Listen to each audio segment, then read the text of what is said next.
bin. Where did you dig up that old fossil? Going into Toshi Station to pick up some power converters. That's no move. We're all fine here now, thank you. How are you? Welcome to the Star Wars Nerds Podcast. I'm Dan Vadabonker. And I'm Kenton Larson. And it's the day after Election Day, Kenton. We had anything interesting happen at nothing, CTV? Nothing happened at CTV. Only people from Winnipeg will get that joke. Yes, my employers called the election too early. That was a class, and I haven't seen that happen in a while. It's been a while. Where somebody's called it and it's been wrong. Sometimes when they call it too early, they're taking a chance because there's like a 50-50 chance it's going to be one or the other, and they take a chance and they took a chance and they did the wrong thing. So anyway, it was an interesting night, and it was a very long night for me because I had a full day of teaching, and then I went over to CTV and worked a full shift till midnight. And then you went home and you marked for 3 hours. No, then I went home and I watched Andor. Is what I did. Oh, did you? Yes, and that was actually the best at the end of the day. The best way to end that day, I think, was really great because it just kind of took everything away, all that stress, all that stuff that was going on. I'm like, nope, I'm going to escape off into this world, and it's been so much fun. And I think your theory about the every 3 episodes is holding true. It seems to, hey? Yeah, because we do have another a second part of this arc. So sorry, we'll recap at the beginning of episode 7 is the aftermath of the robbery. Yeah. So they've robbed the garrison. They've got away. Andor has his money. He's got 200,000 credits or something like that, right? A pile of money. I don't remember how much it was, but it's. And I mean, my favorite part of this episode is that we actually get to see Star Wars news, like an anchor at a desk. I was so excited to see that. Real news. There we go. Newscast. It exists. So that means that in the Star Wars universe, there's a place for me. There's a place. I can read the news if nothing else. Yeah. So there you go. I love that. So that was a lot of fun. Andor goes back to Ferrix to pick up his mom and B2 or whatever the droid's name is, but they don't want to go, or she doesn't want to go. Rather, she's pushing back, saying, "I can't go." She can't. Why do you think that is? It's like the people who don't leave the storm zone when the storm comes in because they're too just entrenched. Comfortable there. Yep. Yeah, they believe themselves ready to weather it. Right, and no matter what happens, they just want to stay there. That's the one, and that's exactly what that is. And it's like just baffling to Andor because he just wants to get out of there. He's got the money. He's like, we can go and start over, and she's just not having it. So that was an interesting scene, and it was a really interesting twist to the story. I didn't expect him to go back. I thought that was. Why would he risk going back like that? That was crazy. Well, I mean, in some ways it was, but he's an adaptable guy. You know, like he's not, that stuff doesn't scare him. And I thought ultimately what has happened to him is such an odd twist of fate because it had nothing to do with anything, really. I mean, the Empire cracking down, I suppose it did have something to do with it, but it's like the classic, you don't get caught for the thing you did, but you get caught for the thing you didn't do. Right. Yeah, and and you're talking about the Empire cracking down, and that was really the main thing that happens out of this event is that this is what causes the Empire to just go full on totalitarian government. Like they were pretending before, right? They were trying to be, oh yes, we're still a democracy. People still have a choice, but no, this is like full on boom. We're the Empire. It's our way or the highway, and they're doubling sentences. They're arresting people for no reason. Yeah, they're arresting Andor for no reason. All kinds of stuff happening, and I mean this is more along the lines of the Empire that we know. We finally see stormtroopers. Yeah. In this episode, we finally see a Star Destroyer, or was it the next one? But we had not seen a Star Destroyer until this point. Or have we yet? Oh boy! See, the problem is that we did. We see a Star Destroyer and going over, and he's from the ground, right? Right. He sees it fly over top. So yeah, sorry. No, I was going to say we did a podcast that got garbled, and what episode was that? That was episode 6. We were talking about the actual heist. Oh, yeah. That was the last episode. Okay, so we're doing the last 2 episodes. Okay, excellent. So this is. I couldn't remember. Well, no, it's because there's been lots of episodes of Andor with different story arcs. Well, and I think we are again in a sort of in the middle of one. So yeah. We also have a conflict between Luthen and Mon Mothma. She's mad that she didn't know he was going to do the heist, that he was going to plan that, and she's upset because because of what happened, because the Empire cracking down and killing people and hurting people. And he's like, this is what has to happen. He's a very hard-nosed rebel, right? He is along the lines of Saw Gerrera, kind of. We see that later on, but he is like, we have to do this. Like it's. Mm-hmm. It's got to, crack a few eggs to make an omelet or whatever. That's right, exactly. Something like that. Anyway, that's what he's doing there. So that's a really interesting confrontation.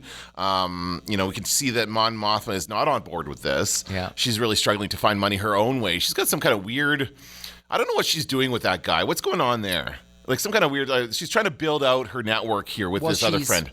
Well, her friend is the banker who hints that he's for the rebellion, and she trusts him, and she's got money she needs laundered. Is that what they're doing? They're laundering money? Yeah, okay. Yeah, I think so. And she said, as long as I'm doing this charity work, and they'll see it as an irritation, or they think I'm doing this charity work, they'll think it's an irritation, and if I stop doing it, then they'll think I'm up to something. Right. Yeah. We also have our friend, the little clerk or whatever his name is, the officer that was demoted with the overbearing mother. He gets a new job. His mother gets him a new job. Yeah. It's quite a job. Working a cubicle, an Empire-style cubicle, with thousands of others, right? I mean, you don't even know really what he does. It kind of reminds me, I don't know if you've seen, have you seen Severance yet? No, I have not. Okay, so it reminds me, anybody who's seen Severance, it kind of reminds me of what they do in that show. It's not really clear what they're doing. They do something with a computer and it moves something around, but it's very vague. And this is the same kind of thing. It's very vague. Although he's like, we get the idea later on that he's like putting in requisitions and he's doing something there. He's like, I first thought that it looked like he was playing video games. Yeah, sorry. And right. I thought there's video games in Star Wars. Oh, she's so cool. It would be cool, but it would also be beside the point because you could get into a starfighter and fly around for real. You wouldn't need a video game. Right. The video game takes us out of our humdrum lives and makes things exciting. It's already pretty exciting. Right, yeah. Although, but not at his workplace, it's not. No, and we finally kind of see how that pays off in the next episode and the one we just saw, which I really liked. But yeah, at this point, he just has got this job and he's starting to kind of work and he's working for the Empire, I guess, but he's like a lowly clerk, right? We talked about that. We talked about Mon Mothma, and that's pretty much it. Oh yeah, no. Then Andor gets picked up. So Andor goes on vacation. His mother doesn't go with him. So he's like, well, I'm just gonna go blow a bunch of money at a resort. That's what he does. Yeah. Goes to. He put the money on top of a shower where it presumably still will sit forever. For eternity. That's right. Yes, he had it stashed there. That's right.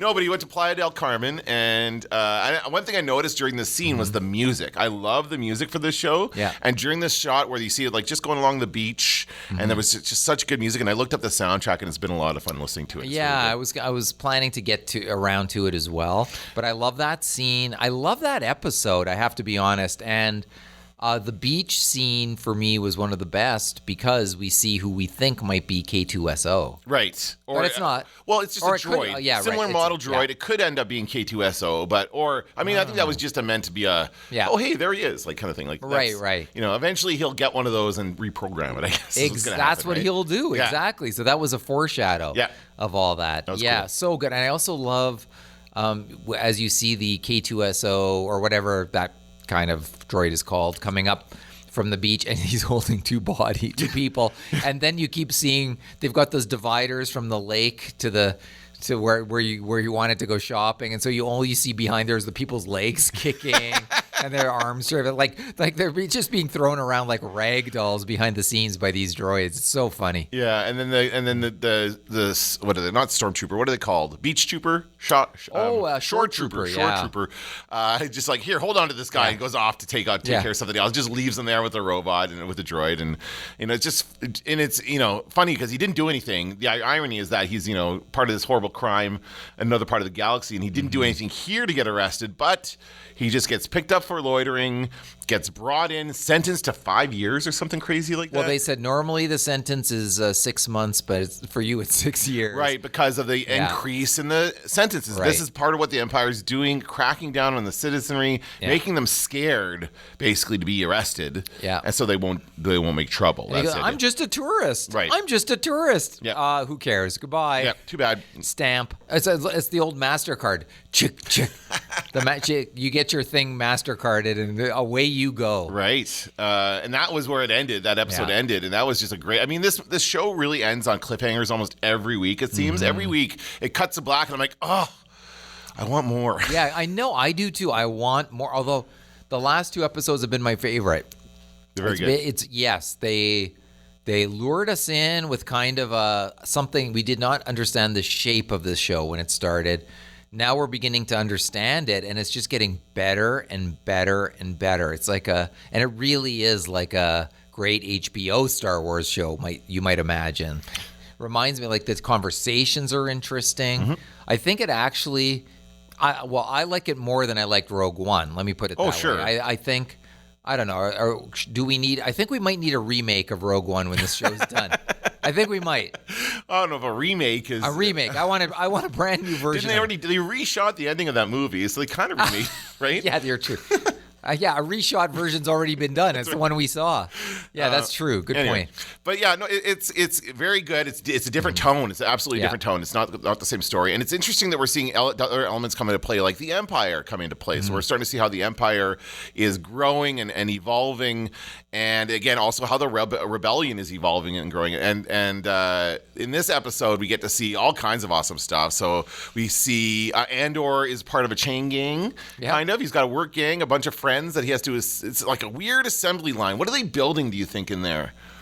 Engines? It looks like an engine. Maybe. I think we're going to find out. Oh, I'm sure we will. Yeah. But it's a very intricate process. They have a very and it's all timed, and they have an output. They have to meet a quota they have to meet, and their boss is Snoke. That just came right out of the blue. And and I loved it. Yeah, me too. And I was, and by the way, I loved all the stuff leading up to it too. Yeah. Like the platform in the water and the real sense of you are not getting out of this thing. And you are screwed. His expression on his face is like, oh my God, I am so fucked. Like, and the idea of them, I guess, electrifying the floor, is that what that is? Where they have to walk around barefoot. And Yeah. It's kind of the reverse of the prison in Face Off, where they have magnetic boots in Face Off. And I thought really what you need to do is get your hands on a pair of those shoes. Right. That's it. I'm sure he will. Like, we saw a rack where the shoes are kept. Yeah. So I'm sure he'll be able to get it. You get your hands on the shoes. You have an escape. Right. But maybe you have an escape. Well, There's probably some secondary thing that we don't know I think the Empire is a little overconfident in whatever they have in place. Because we'll see. I'm sure Cassian will get around it. But yeah, I really enjoyed that idea. And yeah, they really built up to it well and really drove home, like, he is stuck there. There's nothing he can do. And it's not like a prison where they don't really care about you. Like a lot of prisons where they do labor stuff, it's like, oh, whatever, just show up and make a license plate and who cares. This is like, no, we have to produce. We have to be on track. We're going to be punished if we're Squid Game. It's Squid Game, exactly. So we're going to be punished if we don't meet our quota, if we don't win. And he's talking about Andy Serkis is talking about in terms of playing. Like, you have to play together, and it's a game to him. He's really good. I really love Andy Serkis. I like seeing him when he's not like CGI'd up, like when he's just himself. He's such a good actor. Yeah, it's so good. If they would have told us that Andy Serkis was in this, we'd go Snoke. It would have happened. Well, I'm sure people are already saying he's Snoke. It's going to be what Snoke ends up becoming. I don't think there's any indication of that. But it's funny to me. I mean, I guess we could have a scene where his DNA gets extracted or something. It seems like too far-fetched. No. But if they would have told us that, then we'd say, we are going to learn the origin of Snoke. So they couldn't tell us that because then we would have seen him on the assembly line. Everyone would go, what a jip. I wanted to see what blah, blah, blah. Everybody would be mad. But I was really happy to see him. It took me a minute. I sort of couldn't believe that it could be him just because he already plays a role. Right. Yeah, and you don't see that. You don't see actors come back to play something else a lot. I don't know if there's anything else. I mean, Marvel's pretty picky about it, actually. I think Marvel has a rule where actors, although it has happened, I'm sure they've certainly had actors play different roles. Anyway, off at a tangent. And then, of course, so we have that going on. He's been there for a month. We see him like after 30 shifts. So he's been there for a while. He's getting good at it. But meantime, our friend over in the Imperial office building is being called in because he's been putting forth these requests for Andor or something. He's been annoying his requisitions. He's annoyed the ISB, which is essentially like the NSA, I think, for the Imperials, right? It's the spies, it's the intelligence. So he's annoyed them with his requisitions enough to get their attention, and they're bringing him in to talk about it, and they ask him about the incident. Like, it was really good to get him. Man, that guy is so adamant about he was right. He is not budging on that. And it never works for him. No. Never works. Nobody cares. Yeah. Nobody cares. He was just like, she's just like, leave me alone. At the end of it, she's like, goodbye. He doesn't want to talk. Basically, you're going to need more than this if you think you're going to somehow be in cahoots with me. Like, it's I am not treating you with any respect whatsoever, which is how everybody treats him. Yeah, and I guess we skipped that in the last episode. There was a bit of a smackdown where she took out that other Imperial guy that she was kind of going up against, and it turned out she was right. She has uncovered a link, and they're after, what's his name? They're after Stellan Skarsgård, right? Yeah. And there is a real danger that he will be caught. I mean, they kind of build up to that in this episode. The Bix calls him for some reason. What does Bix call him? What was that all about? Which? Bix is the girl. Remember, she goes up to the tower and she does her little thing to call Luthen. Why was she calling him again? To find out where Andor was? Maybe. I don't know. Now, did they tell us? I don't remember. I watched the show and I don't remember now. Yeah. But was that it? They went. She goes to. There's something going on there. They figure. I don't remember now. I should have. Again, I watched it super late. I know. Well, I watched it super early in the morning, so it's the same kind of thing. I'm pretty drowsy as I'm going through it, but that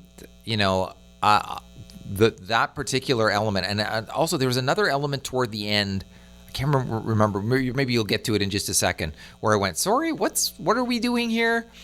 But I mean, Saw Gerrera shows up. Oh yeah, okay. Well, Saw Gerrera, that was very, very cool. I was really happy to see him in there, and it's like he's younger. He looks a little bit better. He's not quite as he's not on the life support. He's not. He doesn't have the oxygen. Yes, exactly. Or the monster that makes people sad.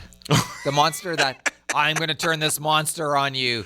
I feel just vaguely sad now for the next two scenes. Yeah. Yeah. Okay, well, this says that Luthen Rael severed his connection to Bix Colleen. So Bix, is trying to find Andor, but he is like, no, I can't. And there's a bit of a misdirect where they actually made us think that he was going to Ferrix, hey? Yeah. Where there's a scene where he's like in there, he's talking to his droid in the computer in the ship, and there's like, let's set a course, and let's take the long way around, right? So you figure that he's going to be going to Ferrix, but no, he goes to some other planet to talk to Saw. Right. And what's he trying to get from Saw? He's trying to get money? He's trying to sell something for money. Yeah, he's trying to give him something that he might want. But he's trying to make money. He's trying to sell something, and Saw's not having it. Saw's not gonna go for that. And then you can see there's a real disagreement there between their methods. They both want the same thing, but they don't agree about how to get it. So and it almost seems as though Luthen is more harsh than Saw, because Saw is kind of like, this is gonna the Empire is gonna kill people and crack down, and Luthen's like, we need that. Right. This is how rebellions start. We need the Empire to be awful. So. It's a good story. I'm really engaged in it and invested, so I can't wait to see what happens. Yeah, I mean, I thought the last two episodes were especially great. We've had many references to the Emperor in there, and I keep thinking, it's not a show that does big splashy cameos, but I keep thinking that it still could happen that we see the Emperor at some point, and maybe it occurred to me that when we saw Mon Mothma's dinner party, that wouldn't it be funny to see the Emperor standing there having eating off the tray. He's got a canapé. Yeah. Exactly. He's chasing the guy around. But we might actually see him in a weird context that we may never have seen before. And if you're the Emperor, you can't just always be cackling and evil in every possible scene. So it wouldn't surprise. Remember in in Revenge of the Sith, he's sort of playing the sympathy card, going, "Look what the Jedi did to me," or whatever, boo-hoo. Yeah. And I wouldn't expect if we saw him again, it would be interesting to sort of see where are we here? And what's he? Is he still playing that card, or what? Or how is he dressed in? Is he dressed in a black cloak, or is he still walking around looking like Palpatine? Right? He has the red. He has that red cape thing that he wears. But I think by the end of, this is however, it's like 5 years after Revenge of the Sith, right? So his face is going to be all mangled like it was, because I don't think that's reversible. I think that's permanent damage. Yeah, that's what we see all the way through. So I don't know. Yeah, I think we're going to see him, and it'll be interesting to see what the context is. It may be like just a speech that we see him from afar, and he's making like, the Empire has to do this to protect you, and they're taking away more freedoms from people.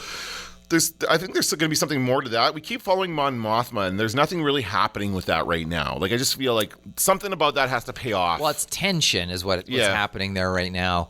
And I think, and not to mention that she says her husband can't be trusted. Well, and I don't think her daughter can be trusted either, because there was that weird interaction with her daughter. Oh, you're here more now. So is her daughter going to say something to somebody about this guy visiting her mom all the time? The show does a good job of making us showing the paranoia and making us feel paranoid about what's going on. Like, for me, I love the Mon Mothma scenes, but you're right. I don't love them because there's so much happening and everyone's shooting each other or anything. I love them because I don't know where they're going. The tension is enormous. We know that her family is questionable, so there might be some weird thing that we learn there. There's just a lot going on there, and I think it's just such fertile ground. And there's going to be a season 2, we already know, of Andor.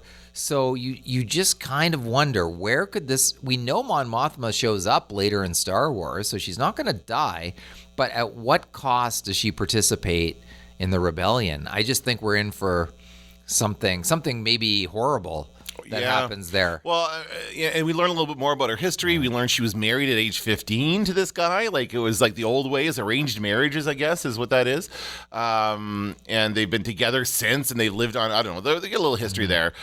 So it just kind of sets up that it's not a good situation for her, I think, is what that's telling us. And she's going to have to sacrifice that. I think that's ultimately what's going to happen. It's going to be, she's giving that up. At some point, they're going to, go off to Yavin or wherever they go to set up their base.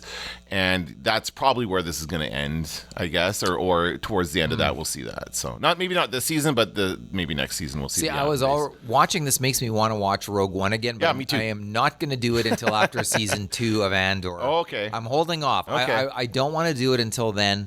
I'm curious to see how the film will play. I do think the show is better than Rogue One. I think Andor, the show, is better. I'm right into it. I love that we're getting 12 episodes because they're breathing. It's not Obi-Wan at times. I loved Obi-Wan. Obi-Wan at times seemed that they had a big agenda and it was hard to get it into those 8 episodes. It seemed fast sometimes. Yeah. Whereas Andor does not have that feeling, slow in the best way possible. Yeah. I think more people. There's less tweeting about Andor. There's less maybe social media bounce about Andor, but probably maybe is the best show so far.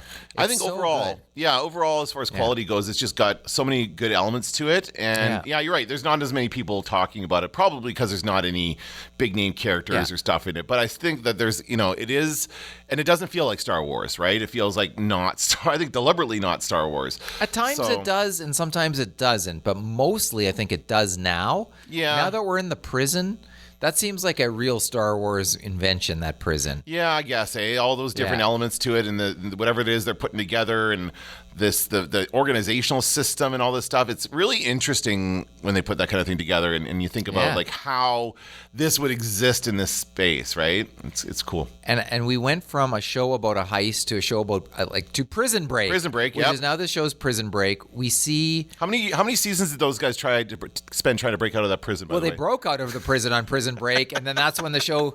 Then they had to find excuses to get them back into the prison. That's the problem with a Prison Break show. That's right. When the show should end when they break out of prison. Maybe a couple episodes after to show what happens. Right. But it's pretty hard to call it Prison Break. Then the show was renamed Freedom, and nobody watched it because the guy was free.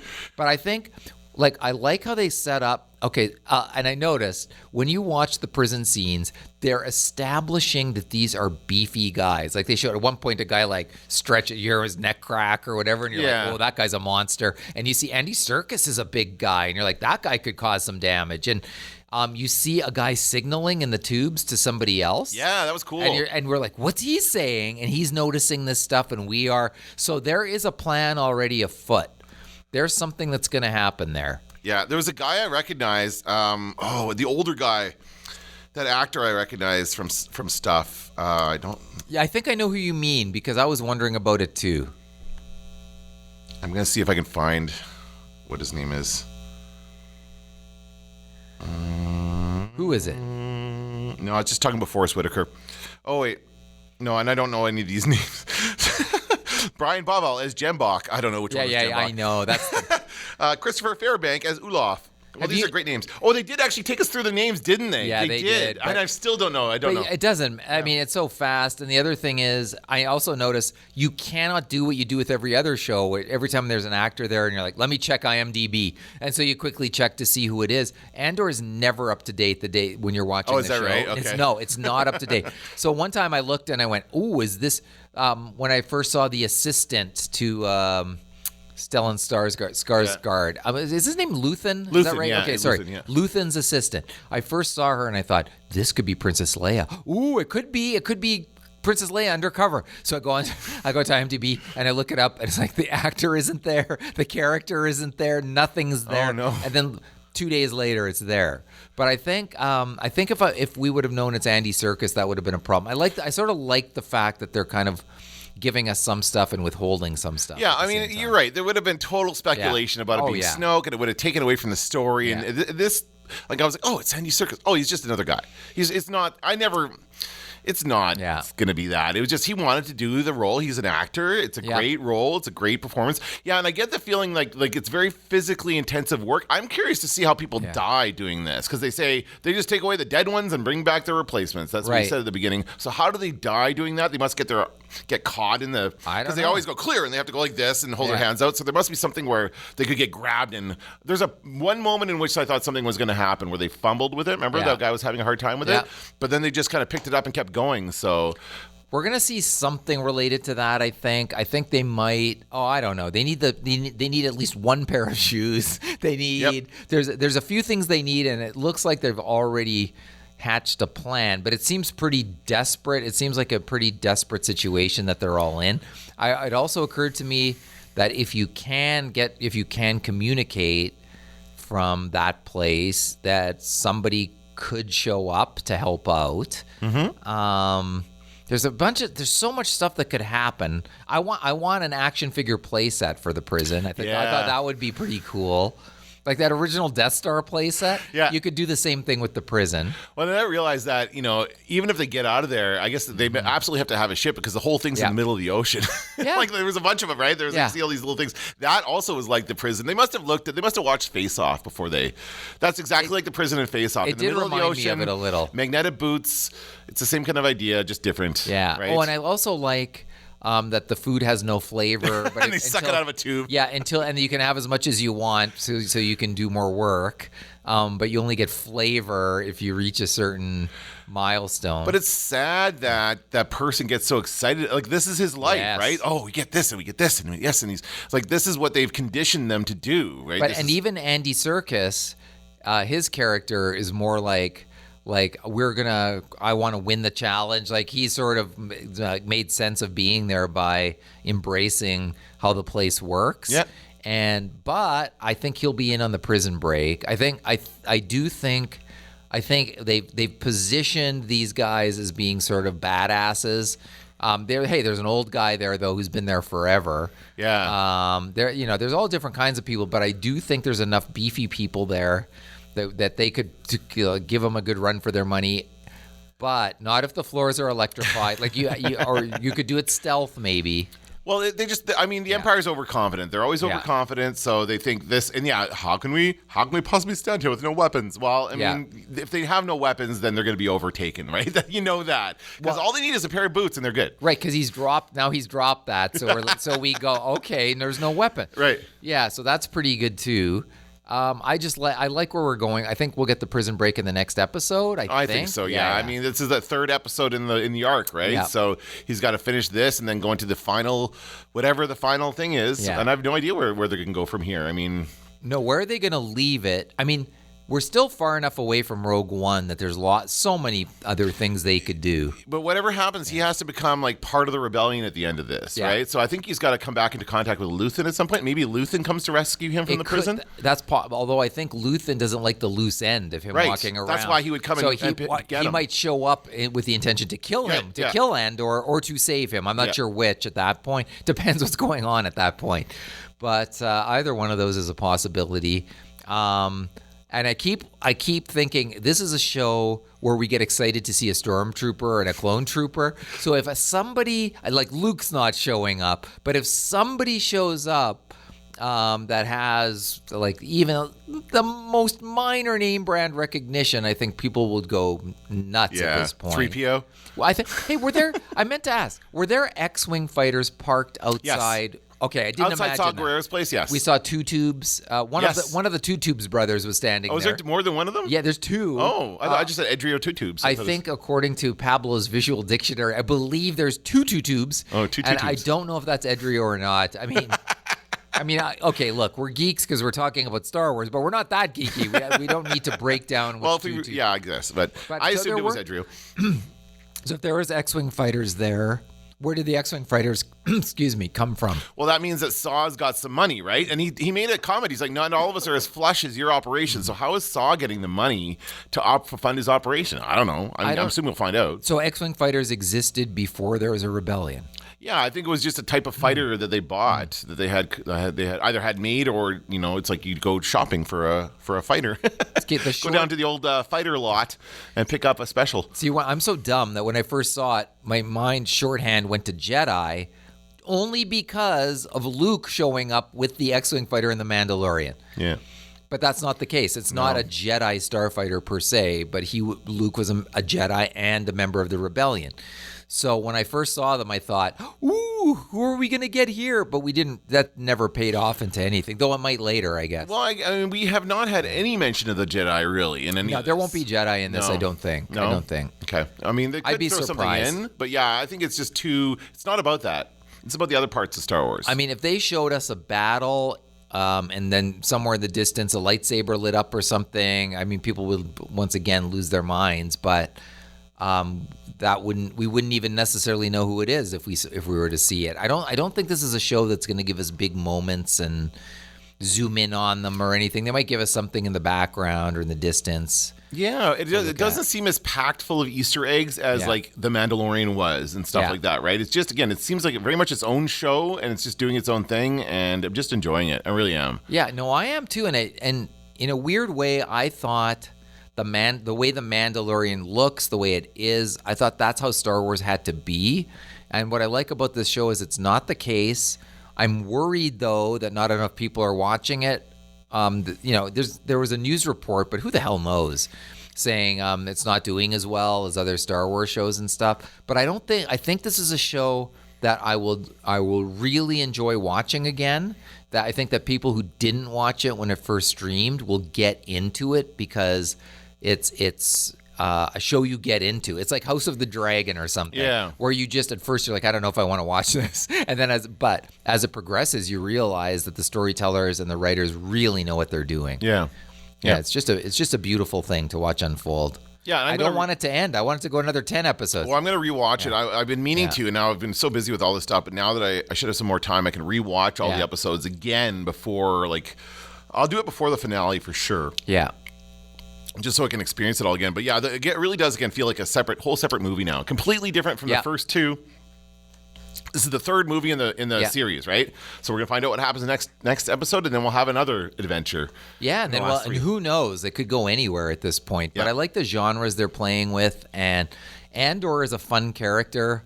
I think, and he gets better and better. He gets more interesting with every episode, and that's why I say it'll be interesting to watch Rogue One because I always thought Rogue One we just never had enough of a sense of who these characters are to really I never felt my heartstrings being pulled when they're on that planet at the end, where the planet where they you know they're gonna die, and et they cetera. kiss and stuff. And I just remember going like, okay, that's what they decided to do. All right, I want to know if this show is gonna make that moment bigger, or if we then watch Rogue One and go, nah, it kind of doesn't really.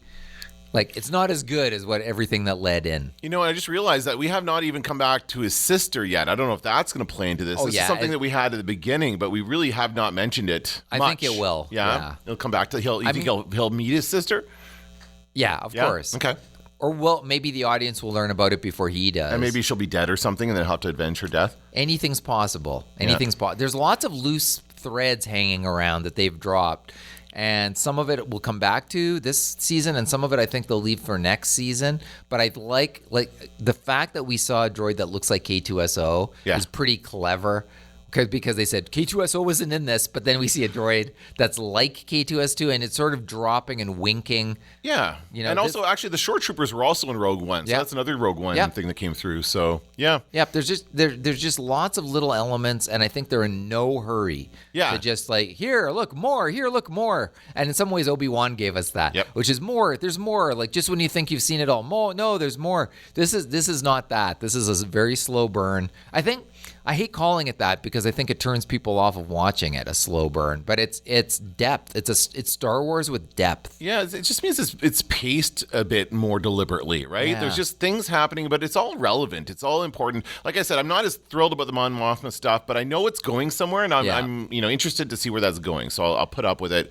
But I love it. I really do love it. I get excited about it. Yes, I do. Okay. Because I just think there's so many questions about it, and there's so much below the surface that when I see it, I just wonder what's really happening here.